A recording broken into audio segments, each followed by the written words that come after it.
15. En la piel. La vida solo puede ser comprendida hacia atrás, pero debe ser vivida mirando hacia adelante. Es Ren Kierkegaard. Me llevaron a un cuarto de paredes blancas donde había una mesa y 2 sillas.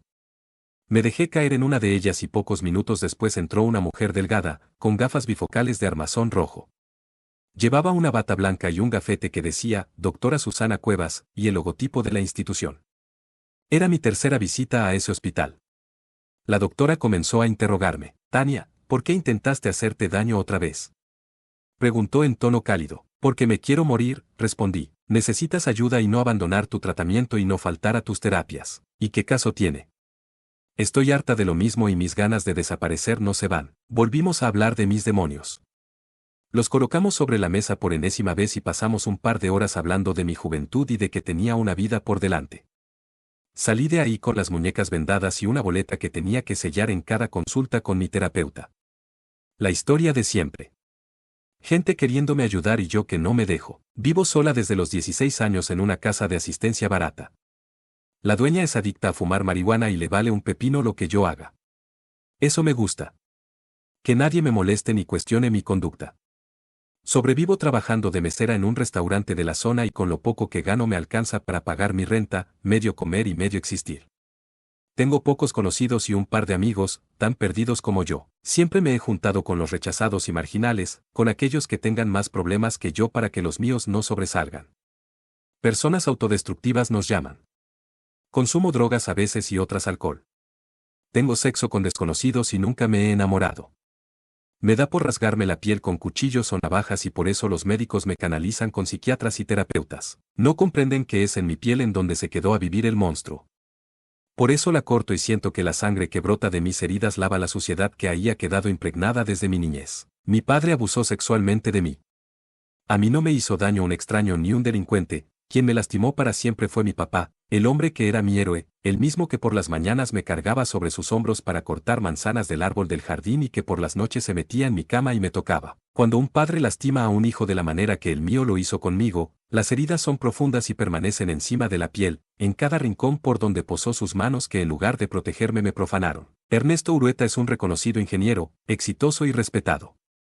Para disfrazar el monstruo que habita debajo de su piel se vistió con traje de lino y gafas de intelectual, se limó las uñas y se puso zapatos de marca y camina erguido por la vida como si el mundo le perteneciera. Conoció a mi madre, Katia Bejarano, en una fiesta de la industria de la construcción, la cortejó un par de meses, la convirtió en su novia y antes del año de relación le propuso matrimonio.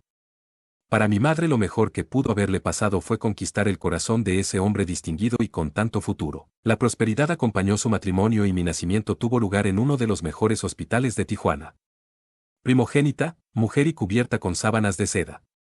Me llamaron Tania, que significa princesa de gran belleza. Mis recuerdos de infancia estuvieron aniquilados durante muchos años. Mi mente los bloqueó en un acto de defensa después de aquellos acontecimientos. Pero un día la caja de Pandora se abrió de la manera más insospechada y no hubo manera de recuperar la cordura. El dolor fue tan intenso que superó la fuerza de mi cuerpo físico y de la lucidez de mi mente. Literalmente, me volví loca de dolor. De pronto tuvo sentido mi conducta durante la infancia. La pasé castigada en el colegio por mi hiperactividad, padecí de enuresis y pesadillas recurrentes y vómitos matinales. Las explicaciones de maestros y psicólogos eran que estaba muy consentida y que deberían ponerme más límites, me daban pastillas para controlar mi hiperactividad y me ponían a dibujar. ¿Cómo sospechar que el causante de mis trastornos del sueño y de mis sudoraciones nocturnas era ese hombre intachable y pulcro que salía en las revistas de sociedad cada domingo? Mis 4 hermanos fueron naciendo uno a uno, Guillermo, Zacarías, Homero y Patricio. Hubo una diferencia de 2 años entre cada uno. Pero yo seguía siendo la consentida de papá. Me compraba todo lo que yo quería, dulces, muñecas y ropa. Mi madre llegó a sentirse celosa de mí. El amor que mi padre me prodigaba tenía un precio, y el precio que tuve que pagar fue el silencio. Me amenazaba con dejar de amarme si yo le decía a mi madre o a mis hermanos lo que él hacía conmigo. Primero fueron simples caricias mientras me bañaba en la tina, introduciendo su dedo en mi vagina. Se metía por las noches a mi cama y ponía mis manos sobre su erección. Caricias, toqueteos, frotaba su pene contra mi vagina pero no me penetraba. Sin embargo, conforme pasaron los años, se fue atreviendo a hacer más cosas conmigo. A los 8 años me penetró por primera vez después de años de haberme obligado a hacerle sexo oral y a masturbarlo. Siempre buscaba oportunidades para quedarse solo en la casa conmigo. ¿Y quién podía sospechar que una hija está en peligro al cuidado de su propio padre? ¿No se supone que un padre es quien protege y cuida a sus hijos de todo mal? La primera vez que me penetró fue doloroso y tuve un sangrado vaginal. Se lo dije a solas y me llevó con un médico a las afueras de la ciudad que no recuerdo qué fue lo que me hizo, solo llegan a mi mente imágenes difusas del rostro de ese galeno de dudosa reputación. Comencé a padecer infecciones urinarias y otra vez vómitos matinales. Dejaba de comer por temporadas y comenzaron a decirme mis hermanos que era una caprichosa. Toda mi infancia mi madre se quejó de mi conducta y de mi rebeldía. El mecanismo de la mente humana es impredecible y poderoso, y esos recuerdos de abuso quedaron bloqueados por algunos años. Hasta esa tarde en que sola en la sala y haciendo uso del control de la televisión, pasaba de un canal a otro buscando algún programa que llamara mi atención. De pronto un documental sobre abuso sexual en los niños apareció ante mis ojos y las escenas que ahí se mostraban y lo que ahí decían provocó un shock en mí. Como una devastadora avalancha regresaron los recuerdos. Terminé de ver el programa con las manos sudorosas y temblando. Después subí a mi habitación, me dejé caer sobre la cama y lloré hasta quedarme dormida. Estaba segura, mi padre me había violado. ¿Cuándo dejó de hacerlo? Cuando entré a la pubertad. Dejó de buscarme cuando mis senos empezaron a crecer y el vello apareció en mi pubis. Como si la relación entre nosotros se rompiera desde el momento en que comencé a crecer. Se alejó de mí poco a poco, hasta tratarme como a mis demás hermanos y pasé de ser la princesa consentida a un miembro más sentado sobre la mesa a la hora de la comida. ¿A quién decírselo? ¿Cómo se revela un secreto doloroso y sucio? ¿Sería mi voz de adolescente de 14 años escuchada? No fue así. Acudí a mi madre porque creí que el amor de ella sería incondicional y al ser su hija me creería. Pero me equivoqué, me tachó de loca y de rebelde, de malagradecida, y me dijo que mi padre era una persona intachable y que dejara de decir esas cosas porque metería en problemas a mi padre y a la familia entera. Me ordenó dejar de decir mentiras. Y me callé, me encerré en mi silencio y me alejé poco a poco de mi familia. Comencé a frecuentar lugares distintos a ellos, barrios peligrosos y a tener amistades de costumbres delictivas. Comencé a robar en las tiendas y en un par de ocasiones un policía me llevó hasta mi casa para denunciar mi conducta ante mis padres. El ser hija de Ernesto Urueta me hacía hasta cierto punto inmune a la justicia y con un buen soborno todo se solucionaba. Cuando mi padre me preguntaba por qué hacía esas cosas lo miraba fijamente, con odio, y él bajaba la vista y me decía que me fuera a mi cuarto. Mi madre se puso en mi contra y comenzó a convencer a papá de que me mandaran a un internado a Estados Unidos. Entonces me escapé de mi casa. Tenía 16 años. Metí en la maleta todas las joyas de mi madre que pude, las vendí en el mercado negro y después me subí en un autobús rumbo a Cancún. Me cambié el nombre y realicé trabajos de todo tipo. Abandoné a mi familia, la escuela y mis raíces intentando arrancar de la piel las inmorales caricias de mi padre y borrar de mi memoria el dolor de su abuso. Pero no ha sido posible. Dejó mi piel impregnada de cicatrices, de esas que no se ven pero que existen. Si rasgo con un cuchillo mi piel las puedo ver. Son heridas sucias de las que brota pus y llanto. La sangre las limpia.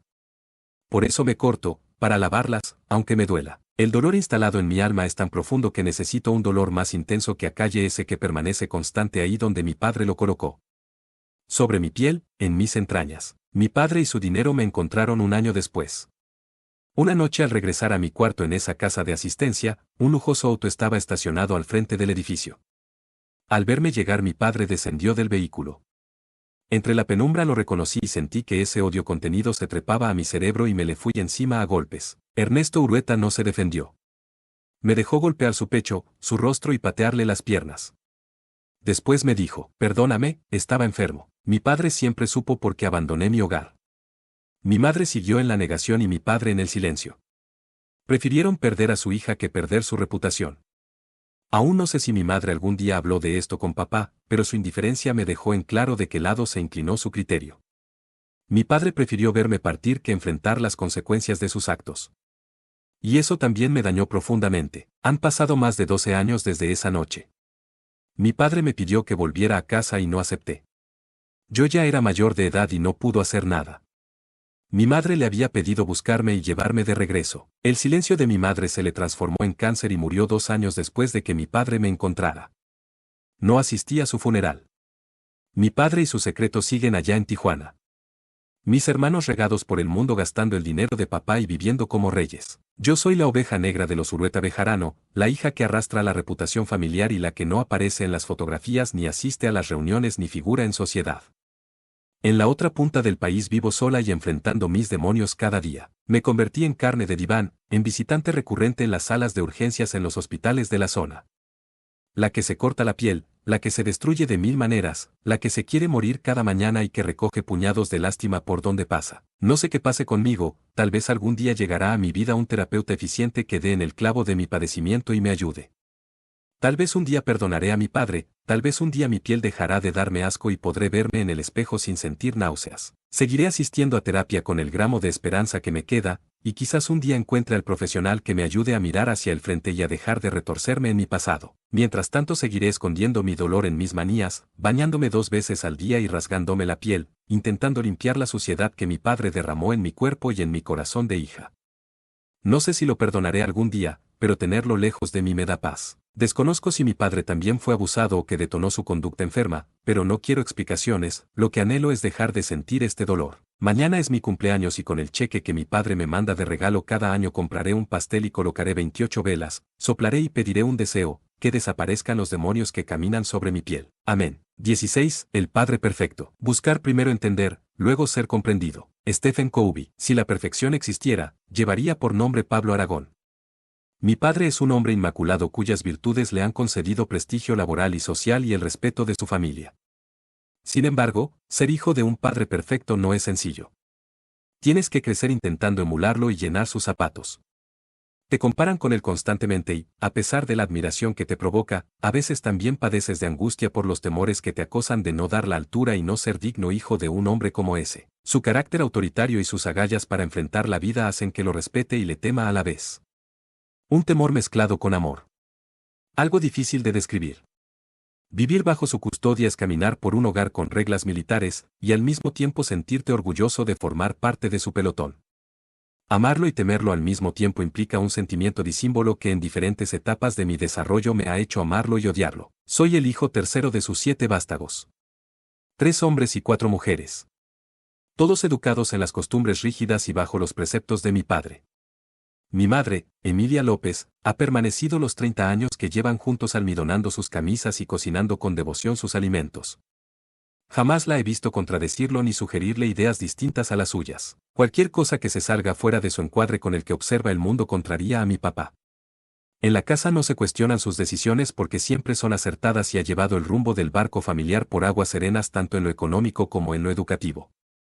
Hemos asistido a colegios religiosos y a universidades privadas. Los horarios de llegada a casa nunca han sido negociables y cuando uno a uno fuimos abandonando el nido para usar nuestras propias alas, don Pablo Aragón se encargó de cortárnoslas un poco antes de arrancar el vuelo para no volar muy lejos de sus dominios. Mis hermanas se casaron con prospectos sugeridos y aprobados por papá.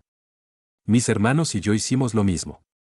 De mi parte puedo decir que me casé sin estar completamente enamorado de mi esposa, pero Ana Lilia era la chica que reunía las cualidades que papá demandaba de una mujer para aceptarla como nuera. Nunca he sentido una pasión. Siempre me he contenido. Para seguir alguno de mis sueños primero lo sometía a la consideración de mi padre y así tuve que descartar muchos. A veces siento que solo he cumplido las expectativas que mi padre ha tenido de mí, he hecho lo que él esperaba de mi conducta para no perder su amor y seguir sintiéndome digno de ser su hijo. Mis hermanas padecen de perfeccionismo crónico, no hay una que no tenga rasgos narcisistas y compulsión por la limpieza. Mis cuñados están cortados por la misma tijera, hijos de amigos o conocidos del medio empresarial en el que se mueve mi padre y algunos de ellos amigos de la infancia, que asistieron a los mismos colegios que nosotros y que forman parte del mismo círculo social que nosotros. La apariencia pulcra y el vestir correctamente caracteriza a nuestro clan, y quien observa nuestras fotografías familiares no puede decir otra frase distinta a «qué familia tan ejemplar». Pero más allá de la imagen se esconden comportamientos que ninguno de sus hijos ponemos en palabra. Los observamos o los disfrazamos. Evitamos temas que lo incomoden. Como que mi hermano Fernando padece una adicción a los juegos de casino y se va por largas temporadas a Las Vegas, inventando viajes de negocios para alejarse de la presión de mi padre y darle vuelo a sus debilidades. Tampoco hablamos de que mi madre consume medicamentos para dormir, ni de que su gastritis crónica tal vez se debe a su estado permanente de angustia por tratar de cumplir cada uno de los deseos de su cónyuge. Mi padre ha sido un excelente proveedor y un gran protector de sus hijos. Pero su lado autoritario y perfeccionista nos ha mutilado trozos de nuestra personalidad que nos han hecho falta. No lo podemos externar porque sería una falta de respeto de nuestra parte y entonces hemos tenido que procesarlo cada uno de nosotros a nuestra manera. Unos jugando al póker, otros bebiendo en exceso, y mis hermanas como compradoras compulsivas. Cada uno de sus hijos tenemos sueños truncados y metas irrealizables porque no están en el catálogo de actividades aprobadas por mi padre. Mi hermano Felipe, por ejemplo, siempre dibujó extraordinariamente, pero sus anhelos de estudiar diseño gráfico fueron aniquilados cuando mi padre le dijo que esa era una profesión de maricones y que los hombres estudian administración de negocios o derecho. Felipe terminó en la Facultad de Derecho y ejerce como abogado, dibuja solamente sobre las servilletas de papel en los restaurantes o en alguna hoja blanca durante sus juntas de trabajo. Dinora, una de mis hermanas, era diestra en los deportes, y le atraía mucho el fútbol. Mi padre le dijo que ese era un deporte de marichas y la metió a clases de tenis. Llegó a ser campeona regional, se casó con un adicto a ver partidos de fútbol por televisión y pasa horas enteras gritando instrucciones a los jugadores desde el sofá de su casa. Y yo siempre quise aprender a tocar guitarra eléctrica, pero mi papá me dijo que ese instrumento lo tocaban los peludos drogadictos y me metió a clases de piano.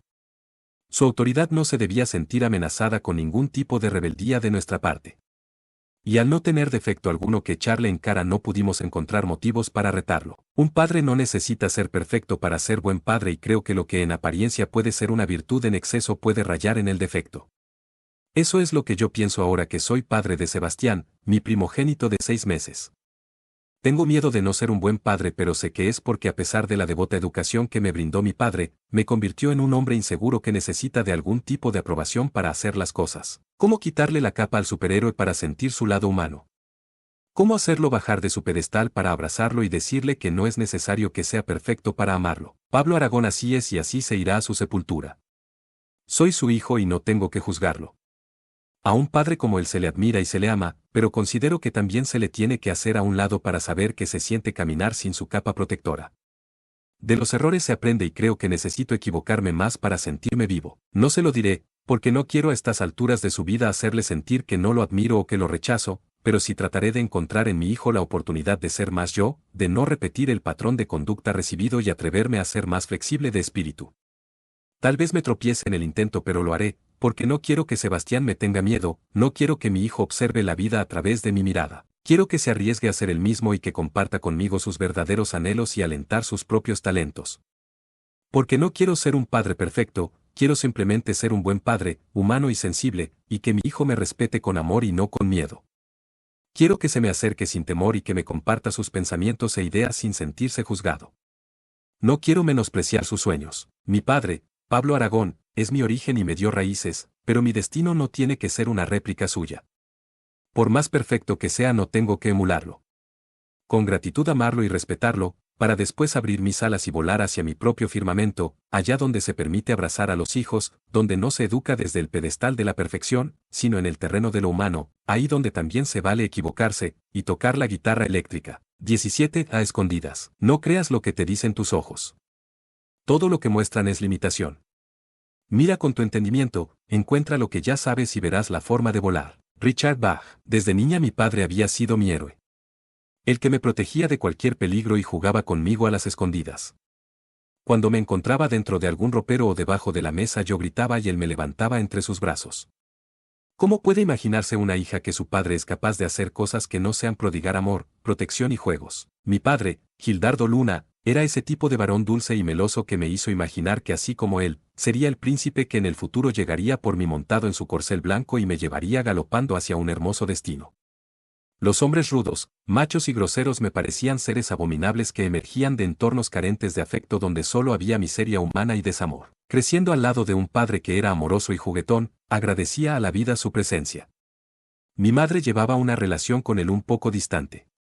Cuando uno es pequeño no le da importancia a eso, pero conforme fui acumulando años, pude observar que las maneras cariñosas y comprensivas de mi padre eran para mí, pero nunca para mamá. Ellos se limitaban a realizar un trabajo conjunto en la educación de los hijos y a administrar un hogar.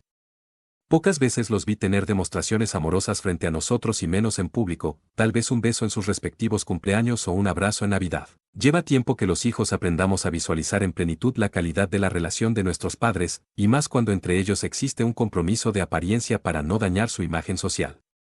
A veces pienso que al ser yo la única mujer de la familia, mis dos hermanos menores son varones, mi padre arrojó sobre mí toda esa ternura que con mi madre ya no pudo. Ella, con el paso de los años, se hizo una mujer dura, dedicada a sus hijos y a su cocina, a asistir a grupos religiosos y a hacer labores de apoyo en centros comunitarios y actividades sociales. Mi padre se convirtió en un exitoso empresario del ramo automotriz y llevó una vida discreta, escondida. Una vida oculta en el ciberespacio. Las primeras señales pasaron desapercibidas, ¿quién iba a pensar algo malo? Nadie en casa dudaba de que mi padre tenía que pasar horas enteras en su computadora realizando presupuestos y respondiendo cientos de correos electrónicos de clientes y proveedores. Era algo normal y cotidiano que después de cenar conversara con nosotros unos minutos para después recluirse en su despacho a trabajar un rato más. Mi madre lo tachaba de adicto al trabajo y de que le importaba más el dinero que su familia. Mi padre siempre guardó silencio ante sus ataques y jamás lo vimos perder el control y caer en una discusión con ella, al menos no estando sus hijos presentes. La primera señal que recuerdo fue una noche en que entré sin avisar a su despacho, buscando apoyo de su parte porque mi computadora se descompuso y tenía que terminar un trabajo de la secundaria. Mi padre se puso muy nervioso e insistió en que le pidiera ayuda a mi hermano, y bajó de inmediato la pantalla de su equipo portátil. Me pareció exagerada su reacción. Le di un beso y acepté ir con mi hermano a buscar ayuda, pero esa noche recuerdo que se instaló en mi corazón un presentimiento muy extraño. Yo tenía 15 años recién cumplidos, había otras cosas que atraían mi atención y lo dejé pasar sin detenerme mucho a analizar la conducta de papá. Mi madre se quejaba a menudo de que mi padre vivía esclavo de su celular, de que le parecía exagerado que tuviera doble código de seguridad además de huella digital para acceder a su teléfono y también le echaba en cara que pasara más tiempo frente a la computadora que con ella. Todo esto que les cuento yo lo sentía exagerado de parte de mi madre, puesto que como buenos millennials mis hermanos y yo pasábamos gran parte de nuestra existencia conectados. Mi madre porque solo usa las redes sociales y su teléfono para platicar, ver las fotos de los hijos de sus amigas y para comprar cosas para la casa, pensé. No le presté atención profunda. Además, ¿acaso mamá no se daba cuenta de que mi padre era un hombre maravilloso, dulce y amoroso, incapaz de cualquier cosa que dañara nuestra paz? Mi arraigado y profundo amor hacia papá me hacía tomar partido por él en todo. Cabe decir que mi padre también tomaba partido por mí cuando me enfrentaba a mamá en alguna discusión. Mi padre siempre había tenido la capacidad de hacerme sentir su princesa, lo más importante en su vida. Hasta ese día, estaba cursando el primer semestre de la universidad. Mi inclinación por las ciencias me hizo optar por estudiar ingeniería bioquímica. Nuevos amigos, nuevos retos, nuevos profesores, nuevos obstáculos, estrenando meta y tratando de adaptarme a esa nueva etapa de mi vida. Conocí a Ivana, una chica rubia y de grandes senos, con una blanca dentadura que mostraba al menor pretexto porque sonreír parecía su más grande talento. Tomábamos un par de clases juntas y a pesar de ser tan distintas comenzamos una amistad de esas que se dan entre aquellos que comparten un trayecto similar, el de adaptarse a un entorno completamente nuevo. Ivana era adicta a las redes sociales, todo el día estaba subiendo selfies a su Facebook o a Instagram. Tuiteaba sin freno y varias veces los profesores la sancionaron por estar distraída durante las clases. Ivana me contó que además era adicta a chatear con extraños y a algunas otras cosas más. Entre carcajadas me platicaba lo que hacía con extraños en la red, como tener conversaciones subidas de tono hasta sesiones en Skype que terminaban en orgasmos. No lo podía creer. Yo la escuchaba atenta y debo admitir que eran muy entretenidos sus relatos, aunque me ponía un poco incómoda cuando me insistía en mostrarme fotografías de esos hombres. Nunca quise verlas, porque me anticipaba que eran imágenes de sus penes erectos o de ellos en la ducha o masturbándose. A pesar de que ese aspecto de Ivana me incomodaba, por otro lado su simpatía y su generosidad me hacían conservar su amistad. Yo jamás hubiera pensado en hacer algo así, mis redes sociales se limitaban a compartir frases cotidianas, fotografías de momentos familiares y de algunos viajes. Nunca hubiese pasado por mi mente desnudarme frente a un extraño escondida en los rincones clandestinos del cibermundo, pero mi papá sí. Ese día lo recuerdo con nitidez, tal vez porque mis ojos se quedaron fijos en esas imágenes y esas imágenes fijas en mi memoria. Una tarde, saliendo de la universidad me fui al departamento de Ivana a hacer un trabajo de investigación en equipo. La tarde se nos fue navegando por Google, buscando fuentes y referencias científicas para el trabajo. Debo admitir que yo trabajaba mientras Ivana se distraía a menudo respondiendo mensajes que saturaban sus redes. Ya había anochecido cuando terminamos y entonces Ivana me propuso encargar una pizza y cenar juntas antes de que yo tuviera que regresar a mi casa. Accedí y con una cerveza en mano y un pedazo de pizza en el plato me senté al lado suyo. Ivana estaba frente a su computadora y me dijo, no tarda en entrar Mr. Hey. ¿Mr. Hey, y ese quién es? Pregunté curiosa. Un tipo con el que llevo un par de años chateando y con el que tengo cibersexo a menudo, dijo mientras se acomodaba los senos en el sostén. Creo que es hora de irme, Ivana. No, come y observa, ya es tiempo de que veas qué divertido es, además no tarda en entrar Mr. Hay, y es uno de los mejores, es un maestro en este asunto. Debo confesar que la curiosidad me dominó y masticando pizza me apoltroné junto a ella a esperar a Mr. Hay. No te pongas tan cerca, no quiero que te vea, me sugirió Ivana, lo puedes cohibir, solo observa. Habían transcurrido escasos 15 minutos cuando de la bocina de la computadora emergió una voz por demás conocida para mí. Hello, baby, aquí está tu premio de esta noche, dijo la voz tan familiar. Hola, guapo, ya te estaba esperando, dijo Ivana mientras ponía sus senos frente a la cámara al tiempo que bajaba su sostén para mostrar más de lo acostumbrado. Era mi padre. El que estaba del otro lado de la cámara era mi padre. El famoso Mr. Hay era ni más ni menos que Gildardo Luna, mi papá. Me temblaron las manos, las piernas, todo. Sin embargo, un golpe de autocontrol inteligente me hizo guardar compostura y contener mi grito y mi llanto. Con la mirada le indiqué a Ivana que hiciera como si yo no estuviera y ella le dio rienda suelta a sus instintos y manías. Del otro lado Mr. Hay se comportó como un experto, utilizando un lenguaje cachondo y soez que jamás creí que existiera en el vocabulario de mi padre. En ese estado de autocontrol automático producido tal vez por el shock, permanecí detrás de la computadora de Ivana, fuera del alcance visual de su cámara, escuchando a mi padre cómo describía su erección, cómo halagaba los pezones de mi amiga y cómo gemía al tener su eyaculación. Mi imaginación cerró sus puertas, no quería imaginar, y al mismo tiempo quería pararme delante de la cámara y gritarle mi vergüenza y mi dolor de hija. Pero no lo hice, y me quedé ahí petrificada esperando que eso terminara para hacer lo que una mujer dolida hace, obtener más información. ¿Por qué? Pues porque cuando uno recibe una verdad que lacera y lastima, busca más y más pruebas de que eso es verdadero, como si al buscar pudiese encontrar una prueba de falsedad, de que todo fue un sueño, de que nada de eso es cierto. Ivana terminó su sesión de cibersexo con mi padre y se despidió de Mr. Hay. ¿Ves? Me dijo acomodándose la ropa. Es cool. Y no tienes riesgos de quedar embarazada ni de enfermedades. Ivana, ¿y ese Mr. Hay, desde cuándo lo conoces? ¿Solo tienen contacto por cámara? Desde hace un par de años, lo encontré en Facebook y de ahí nos pasamos a Skype. Es un toro. Debe doblarme la edad pero no me importa, es un amigo virtual. Te aseguro que si me lo topo en la calle a la mejor ni química existe. Además debe sentirse muy solo, manda saludos y fotografías todo el día. Como que tiene un lado tierno, por eso me cae bien. ¿Fotografías? Pregunté escarbando más en mi herida. Sí, mira. Y mi amiga desplegó ante mis atónitos ojos fotografías de mi padre acostado masturbándose, en la ducha, desnudo y acostado sobre la cama, otras sin camisa sentado frente a la computadora, simples selfies, y otras solo de su pene. Ya no soporté más.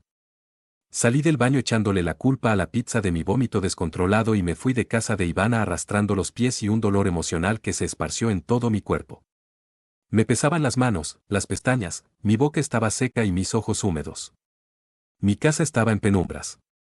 Gildardo Luna dormido. Seguro lo había dejado exhausto su sesión con Ivana. Mi ídolo se había derrumbado. Qué difícil mirar de frente a quien te ha fallado. No sé qué es más complicado, si mirar a los ojos a quien le has fallado o mirar a los ojos a quien te ha fallado. Tal vez es una mezcla de desilusión y esperanza. La esperanza de obtener una explicación que aniquile tu tristeza. Ivana siguió siendo mi compañera de clases, pero evité frecuentarla en su casa y me limité a las actividades de la universidad. A los pocos meses abandonó los estudios porque reprobó 5 materias de 6 y se fue a Estados Unidos con una prima a buscar trabajo de niñera y a expandir sus horizontes. Nunca le dije que Mr. Hay era mi padre. Durante más de un año no tuve el valor de decirle a mi padre que había descubierto su secreto y me reservé el dolor para mí sola. Como una forma de negación en mi duelo. Ese duelo que viví al ver la capa de mi superhéroe tirada en el piso. La oportunidad llegó una noche en que mi padre y yo tuvimos una confrontación porque obtuve bajas notas en la universidad. Ahí algo abrió la coacha de mi resentimiento y exploté. Tú tampoco eres perfecto, ¿acaso crees que no sé lo que haces en las redes a escondidas, Mr. Hay? Mi madre y mis hermanos no estaban en casa. Tal vez por eso me atreví a echarle en cara el secreto que guardé tanto tiempo. Mi padre se puso transparente y comenzó a sudar. Por su frente se deslizaron gotas que delataron su corazón acelerado. Se derrumbó sobre el sillón y comenzó a pedirme perdón.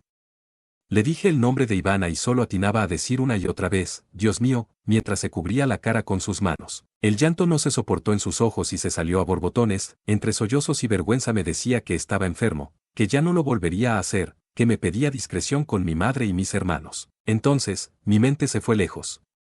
Se fue a recorrer los pasillos de mi infancia cuando Gildardo Luna me buscaba por toda la casa hasta encontrarme debajo de la cama para después abrazarme y besarme las mejillas. Se fue a los festivales escolares cuando Gildardo Luna estaba de pie justo frente al escenario aplaudiendo mi manera de bailar disfrazada de elefante. Se fue lejos, allá donde la infancia salva de las crisis del adulto, donde hubo temores a la oscuridad y a los diablillos y los brazos de papá que los ahuyentaban. Porque cuando se ha prodigado amor no se puede cosechar solo rencor, porque donde hay sentimiento verdadero debe existir la opción de la comprensión mutua. Mi padre comprendió mi dolor y asumió su debilidad. Y yo, lo abracé con ese amor que le tengo y le coloqué su capa otra vez en su lugar, la levanté de la ignominia y la vergüenza que me ocasionó su conducta, pero mi amor por él fue más grande que mi dolor. Mr. Hay murió. Mi padre, a escondidas de los demás miembros de nuestra familia, me abrió sus redes, sus contactos, para que yo estuviera segura de que estaba dispuesto a dejar en el pasado esos hábitos. Buscó apoyo psicológico y comenzó a practicar fútbol con mis hermanos. Hicimos costumbre salir una vez por semana a tomar café y platicar, y así como sus redes, también me abrió su corazón de hombre. Me habló de su relación insatisfactoria con mi madre, de su boda programada entre familias, de la falta de pasión en el diario vivir. De sus deseos por mejorar y me agradeció mi cariño, mi perdón. Se refugió en nuestras charlas confidenciales, me relató cómo fue cayendo en la práctica del cibersexo, primero masturbándose viendo pornografía para luego entusiasmarse con los avances interactivos. El terapeuta le dijo que el cibersexo controlado y esporádico incluso puede ser benéfico para una pareja de mutuo acuerdo, pero cuando se pierde el control afecta la vida de la persona. Y ese era Mr. Hay. Esclavo de su adicción, y yo su hija que descubrió su secreto. Su ciberadicción sexual lo había llevado incluso a perder tiempo en la oficina, a irse de viaje de negocios para encerrarse a tener este tipo de experiencias que terminaban siempre en masturbación. Tuve que leer sobre el tema, aprender para comprender, buscar respuestas para él y para mí. No fue un proceso fácil, nada de lo que ha dejado huella en mi vida ha sido fácil, pero volver a construir ese pedestal del que cayó mi padre ha sido todo un regalo para mi crecimiento personal. Ahora así lo veo.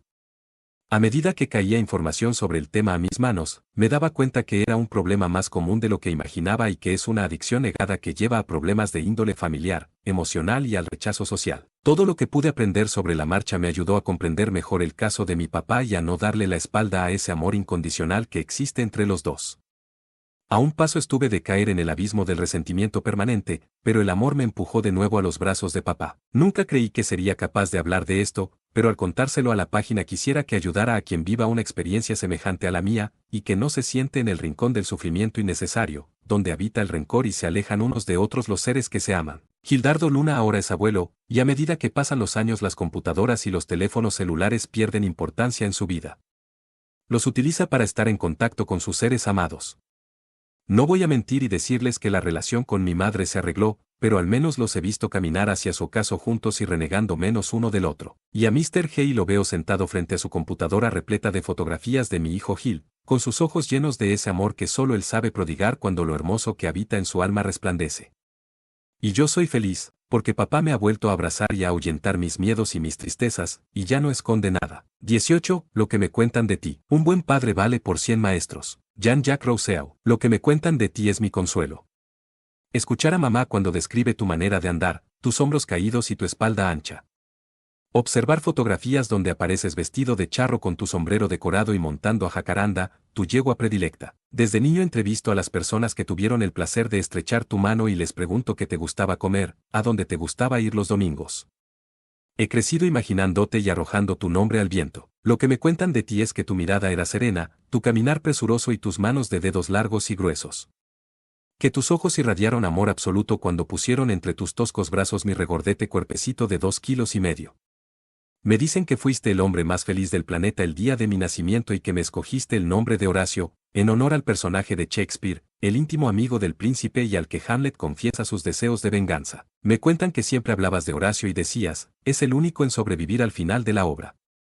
Pero tú no sobreviviste, papá. Tú no eras el Horacio de Hamlet, y parece que me pusiste ese nombre para que yo aprendiera a sobrevivir sin ti. Tu muerte atravesó el corazón de la familia. Con apenas 3 años no pude comprender lo que sucedía. Mi hermano Pepe tenía 3 meses de nacido. Se cuenta que fue un asalto, algunos dicen que fue un ajuste de cuentas o que te confundieron con otro. Tu cuerpo apareció a la orilla de un río a pocos kilómetros del rancho de mi abuelo. Lo que me cuentan es que eras aguerrido, que no te dejabas de nadie, que defendías tus convicciones ante cualquiera, pero que eras justo y generoso. Mi madre tiene su propia versión. Ella dice que eras cariñoso, cursi y que cantabas canciones de Facundo Cabral cuando la copa se posaba en tu cabeza. Ella se ha abrazado a la historia de que te confundieron con otro, porque para ella no había sobre este mundo hombre más recto y amoroso y tu recuerdo lo ha santificado. He crecido sin ti y contigo al mismo tiempo, porque el no tenerte ha encajado en mis entrañas tu ausencia como una presencia intermitente.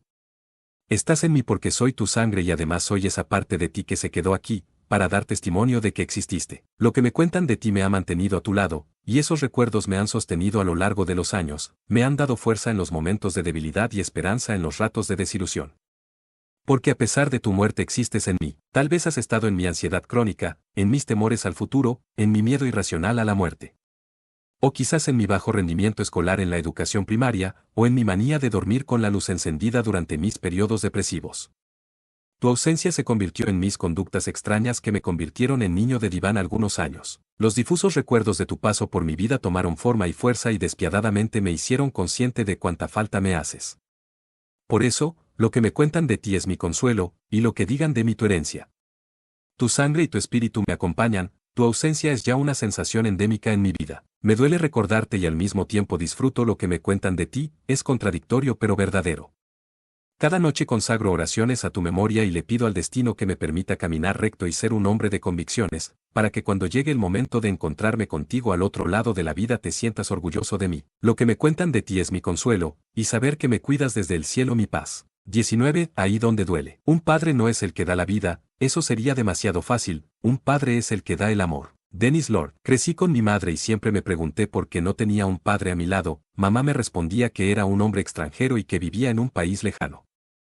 A medida que acumulaba cumpleaños la pregunta era más insistente de mi parte y ella le agregaba capítulos a la historia llena de explicaciones que inventaba y que se iba haciendo más extensa con el paso del tiempo, que lo habían mandado a trabajar a otro país, que le habían dicho que estaba muy enfermo, que hacía mucho tiempo que no se podía comunicar con él, y más argumentos que mi mente infantil capturaba como podía. Sin embargo, el vacío estaba ahí.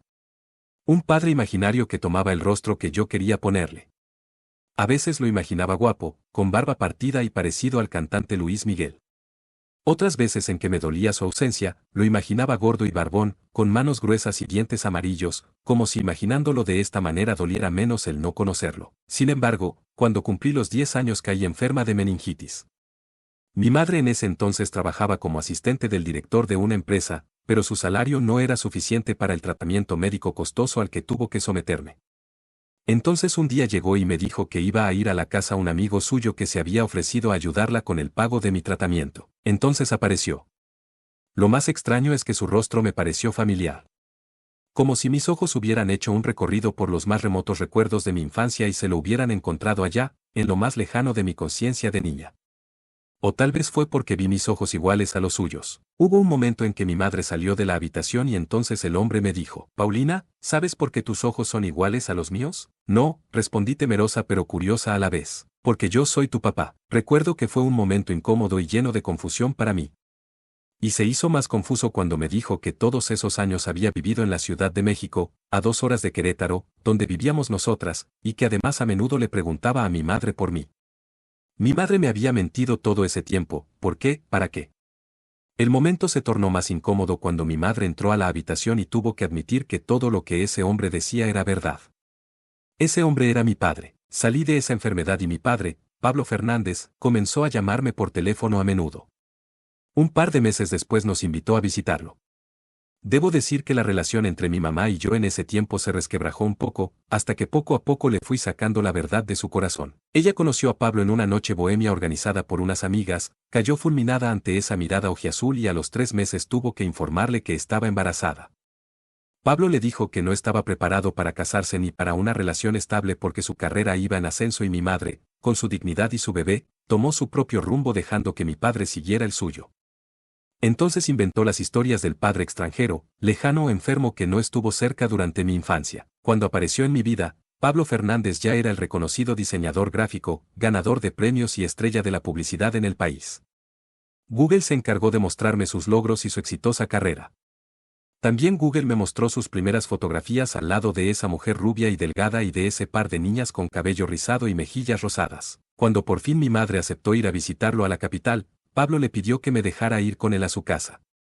Mi madre con cierta desconfianza aceptó y mientras ella se fue a visitar a una amiga, yo me fui con mi papá a conocer su vida. También fue en ese entonces que comprendí por qué mi madre me puso el nombre de Paulina. Esa tarde conocí la mansión Fernández. Así la llamé porque era una casa enorme con pisos de madera y muros altos. Un jardín tan grande que pensé que si yo entraba en el seguro me perdería y me costaría trabajo regresar a mi humilde casa junto a mamá. Muebles hermosos, telas finas que recubrían unos cómodos sillones en los que me dejé caer para escuchar lo que me decían las tres mujeres de la casa. Liliana, la esposa de mi padre, Julieta mi media hermana, 3 años menor que yo, y la pequeña Paula, de solo 2 años.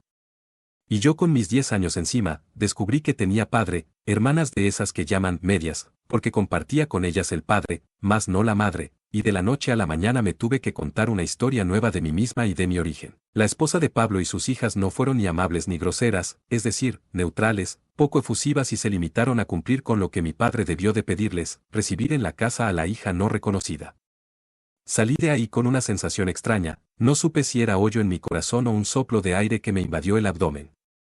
Me sentí incómoda, ese es el punto. Cuando Pablo me llevó de regreso con mi mamá, tuve que subirme al auto de ella y desde ahí observar cómo discutían. Perdieron el control y ella llorando se subió al coche y arrancó hacia Querétaro. En el camino me pidió disculpas y me dijo que nunca debió permitirme ir con él a esa casa en donde yo no soy nadie. Me preguntó cómo me trataron y yo le dije que bien, pero que tampoco me recibieron con mucha efusividad. Al parecer mi padre le dijo que yo me había portado seca e inexpresiva con su familia y mi madre replicó enseguida. ¿Cómo quería mi padre que yo me portara aquella tarde? Que besara y abrazara a esas mujeres que tenían lo que yo no tenía y que vivían al lado de ese padre que tanta falta me hacía. No entendí mucho, pero esa visita provocó que mi padre se alejara de mí otra vez y pasaron 4 años sin saber mucho de él.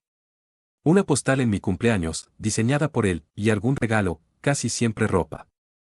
En Navidad una llamada. Nada más allá de eso, durante ese tiempo yo desarrollé más mi principal talento, el dibujo. Irónicamente, Pablo Fernández me heredó su habilidad con los trazos.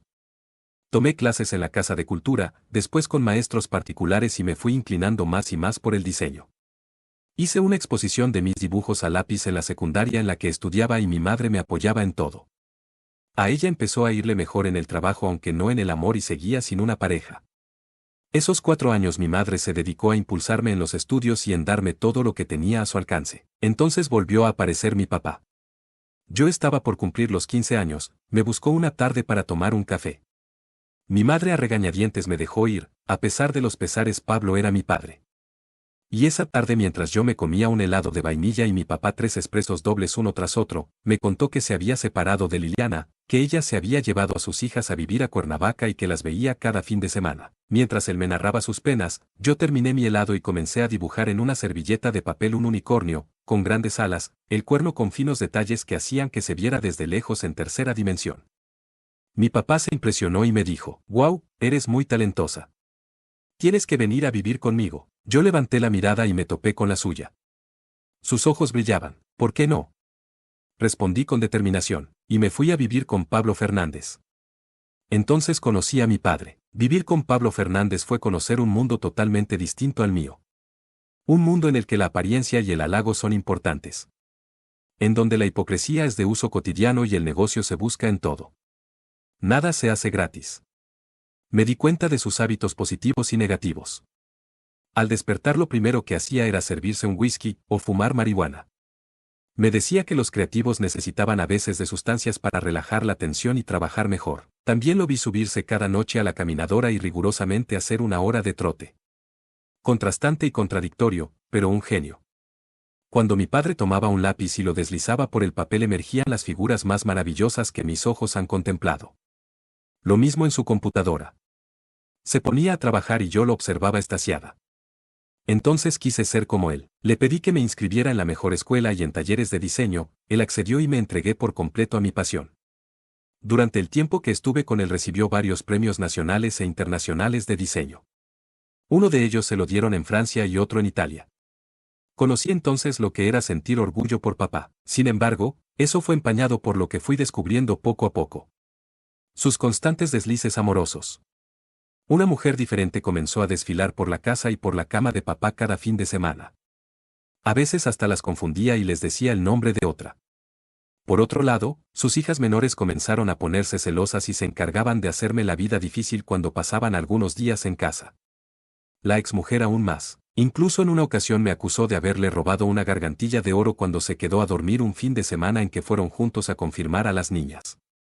Entonces mi padre comenzó a portarse extraño conmigo, a pedirme que no les dijera a mis hermanas que él me pagaba la escuela, y un año después me dijo que ya no me la pagaría. También comenzó a embriagarse con más frecuencia y entre su afición al whisky y sus mujeres un buen día decidí solicitar una beca en la escuela, me la otorgaron porque tenía notas altas y me fui a vivir a una casa de asistencia.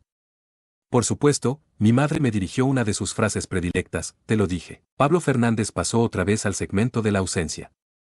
Se alejó de mí nuevamente. Ya no me buscó, no me daba para mis gastos, se desatendió de mí por completo. Ya ni en mi cumpleaños me llegó una tarjeta ni una llamada. Solamente por Google o Facebook me enteraba de su vida, o lo que ahí se decía, porque yo ya conocía más a papá y sabía muy bien lo que hacía y que no salía en las fotografías. 2 años después, cuando yo estaba por entrar a la universidad, volvió a llamarme. Me dijo que quería encontrarse conmigo en el restaurante de un hotel de la Ciudad de México, en el centro. Acudí y lo encontré acompañado de una mujer y de un bebé. Era su nueva mujer y su nuevo hijo. El bebé llevaba su nombre, Pablo. Tenía apenas 2 meses de nacido. Me quedé en shock. ¿Esto es lo que querías decirme? Dije con tono sarcástico. Sí, Paulina, además quería decirte que cuando lo desees puedes regresar a la casa, le he hablado mucho de tía Malena, así se llamaba su nueva mujer, y le ha encantado la idea de que vengas a vivir con nosotros. Te extraño. Debo confesar que ese te extraño fue el que me convenció y acepté. Eran tan pocas las palabras cariñosas que había recibido de su parte que esas 9 letras me calaron hasta el alma y me fui a vivir con ellos. Solo que ahora me puso reglas, respetar las decisiones de Malena fue la primera regla, y la segunda, inverosímil ahora que lo recuerdo, que lo cubriera con Malena para poder seguir viéndose con sus otras amigas. Así tal cual, como lo estoy contando. ¿Por qué accedí? La respuesta es muy simple, quería estudiar diseño en una de las mejores universidades del país. Y me dediqué a estudiar en medio de ese infierno. Obedeciendo las ridículas reglas de Malena, que iban desde llegar a las 10 de la noche a casa, cuando a veces a esa hora empezaban las fiestas con mis amigos, o no llevar visitas jamás. Así que ninguno de mis amigos podía entrar a mi casa ni convivir con mi familia. Mi madre en ese entonces conoció a Paco, un ingeniero civil trabajador y buen hombre. Comenzó un noviazgo con él, pero no se decidía a comprometerse a algo más serio.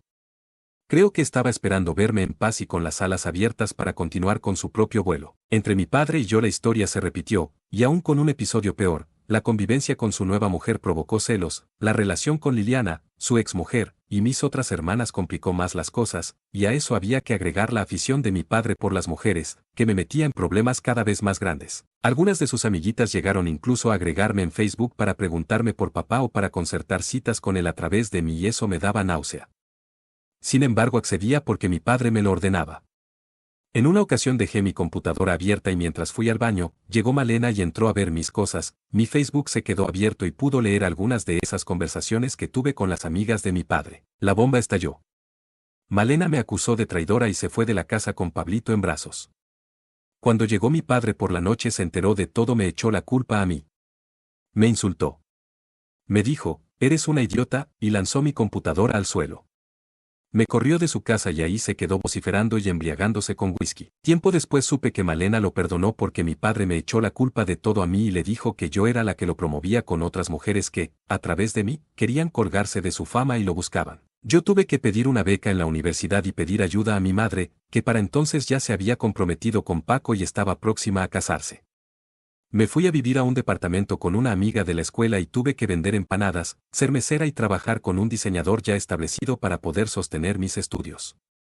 Fue una de las épocas más dolorosas y difíciles de mi vida. Pablo Fernández se alejó de mí por completo, incluso una vez lo encontré en una exposición de pintura en un museo y actuó como si no me conociera. Evitó mi mirada y se alejó a toda prisa para no tener que saludarme. Yo tuve que ir a terapia. Caí en una depresión que hizo muy difíciles mis 2 últimos años de universidad. Sin embargo, el talento heredado de papá era mi destino. Obtuve las notas más altas y me titulé con honores. El alumno superó al maestro y, aunque no llevo el apellido de mi padre, todo mundo en el medio del diseño y de la publicidad del país sabe que soy su hija. Porque aunque no lo crean, cuando empecé a figurar en el mundo del diseño gráfico mi propio padre habló mal de mí y de mi trabajo, criticó duramente lo que yo hacía y no tuvo piedad en decirle a varios clientes que yo usaba su nombre para posicionarme y no mi talento. Sin embargo, los hechos siempre serán más contundentes que las palabras y mi trabajo tuvo voz propia. Entonces dejó de hablar mal y empezó a decir que todo lo que hago es porque heredé su talento. Así es, han pasado los años y ahora el que dice que es mi padre es él. El que presume y se jacta de haber sido mi tutor y mi guía es Pablo Fernández. Me asocié con un compañero de la universidad y formamos un despacho de diseño integral que abastece a grandes agencias de todo el continente. He trabajado mucho para llegar hasta donde estoy. Pero sobre todo, he tenido que superar a mi padre para superar mi dolor. Mi madre rehizo su vida y reabrió sus propias alas cuando vio abiertas las mías. Se casó con Paco y vive feliz esta etapa en su vida, en paz por fin.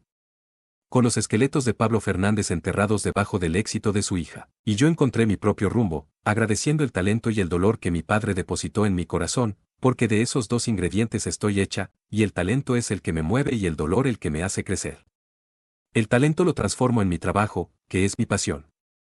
Y el dolor en sabiduría, porque ahí donde duele hay una lección que aprender. 20. Invisible. El mejor legado de un padre a sus hijos es un poco de su tiempo cada día. León Battista Alberti. ¿Qué dices que vas a estudiar, Manuel? Mercadotecnia y desarrollo de nuevos proyectos.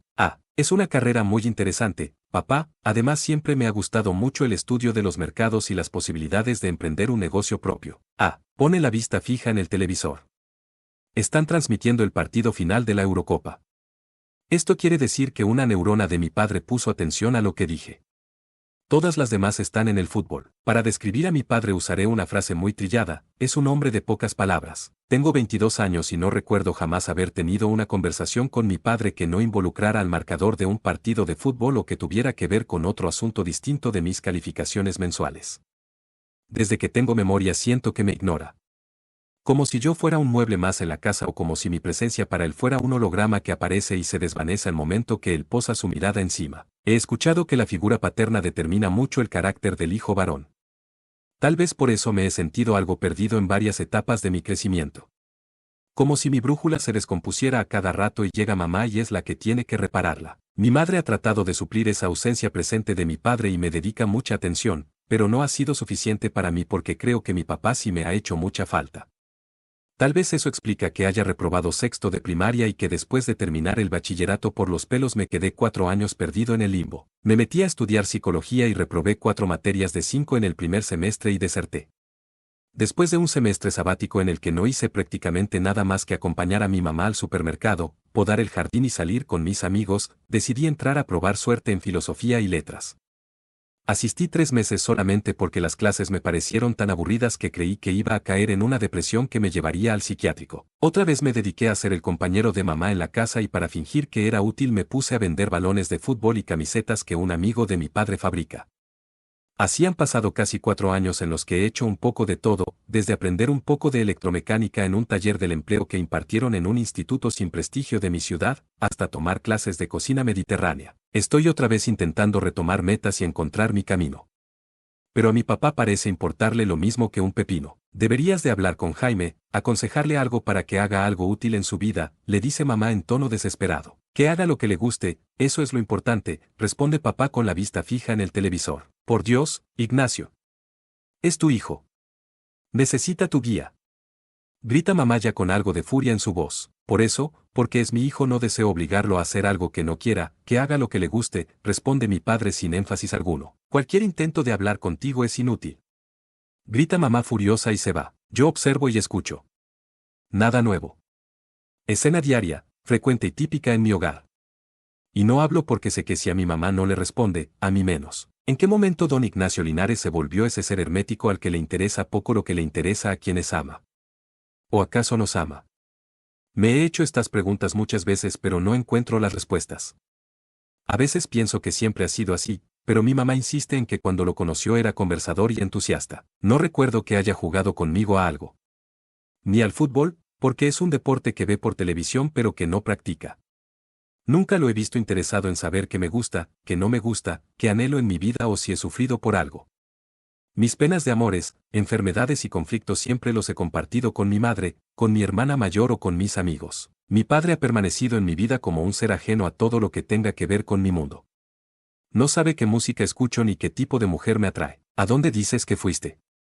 Me pregunta mientras observa la comida en su plato durante la cena. A Oaxaca, papá, fui con unos amigos de la escuela a una excursión y visitamos Monte Albán, también fuimos a ver telares y a una iglesia que tenía muchos retablos de oro, respondo entusiasmado porque me pregunta algo. Ah.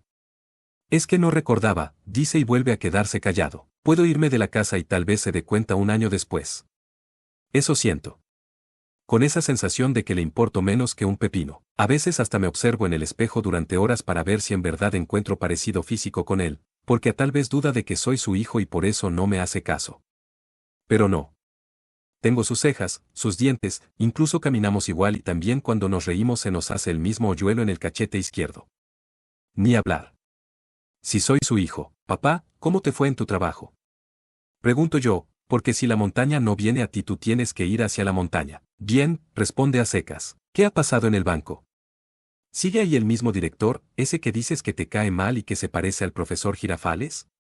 Insisto, sí, ahí sigue, y enmudece. Ignacio Linares trabaja en un banco desde antes que yo naciera. No ha cambiado de ciudad desde que nació. Nació en Morelia y se morirá aquí. No ha cambiado de trabajo en los últimos 30 años. Ha cambiado de banco pero no de ambiente. La banca mexicana y sus bemoles han cansado sus neuronas y su interés por la vida.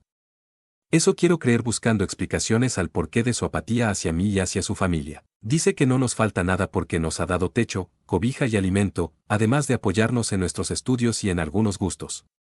Gustos que él por cierto desconoce. A veces le pedimos dinero y creo que ni cuenta se da en que lo gastamos. Escucha la misma música desde hace más de 30 años y ve el fútbol en la televisión como si fuera su único interés verdadero. Parece una práctica religiosa su afición por el sofá y el televisor. Es lo único que lo he visto renovar, un nuevo sillón o una nueva televisión.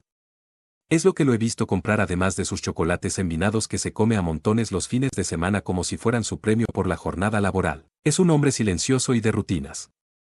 Como dice mi mamá, responsable como proveedor, pero emocionalmente inhabilitado para expresar sus sentimientos. Porque quiero creer que siente amor por nosotros pero no sabe cómo demostrarlo.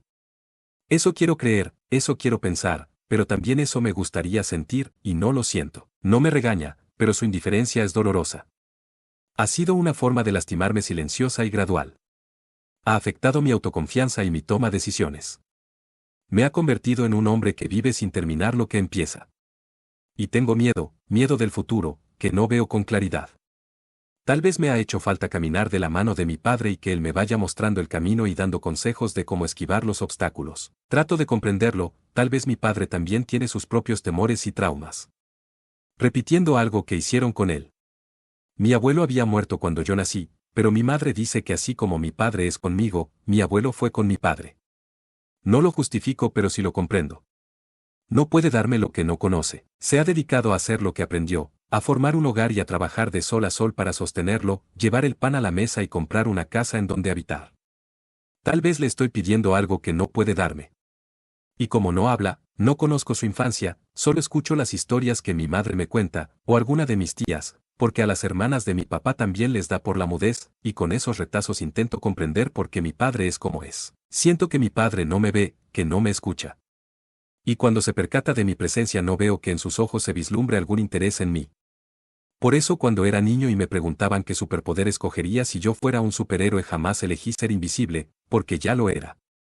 Para mi padre soy invisible. Lo comprobé en una ocasión cuando yo tenía 15 años, quise probar hasta dónde llegaba mi nivel de invisibilidad con él y anduve por la casa desnudo en plena tarde y sin excusa. No dijo nada. Juro que volteó y me vio, pero no dijo nada.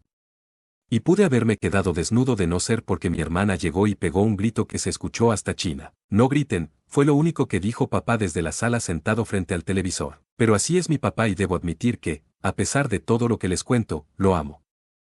No es el héroe que me protege de los peligros de la vida, pero al menos existe y convivo con él conservando la esperanza de que un buen día salga de su mutismo y me diga todas las palabras que no me ha dicho y me cuente todas las historias que no me ha contado. Mientras eso sucede, si me preguntan hoy cuál superpoder me gustaría tener si fuera un superhéroe, respondería, convertirme en televisor. Tengo 22 años y, aunque no tengo claro mi futuro, Al menos hoy tengo claro un propósito, voy a ser paciente con mi papá, y esperaré a que se decida a hablar y a que un día me escuche con interés y me conozca. Porque yo también quiero conocerlo más, porque a pesar de que me ignore, yo no puedo ignorarlo a él, porque lo veo cada mañana en mi espejo cuando me peino, soy parte de él y lo llevo en mi sangre. Y no quiero juzgarlo sin conocerlo de verdad, no quiero dejar a medias una tarea más, y si la montaña no viene a mí iré hacia ella cuantas veces sea necesario. No quiero un día despertar y que la montaña ya no esté. Acabo de inscribirme en la universidad, papá, le dije entusiasmado. Ah, qué bueno, ponle interés a tus estudios, dijo sin apartar la mirada del televisor. Me decidí por administración de empresas. Bien, también quiero decirte otra cosa, papá, que, te amo. Durante un instante que me pareció eterno, se quedó inmóvil y silencioso. Luego sucedió lo insólito. Lo inesperado. Bajó el volumen del aparato y dijo, yo también. Gracias por ver. No olvides suscribirte y darle like para apoyar el canal.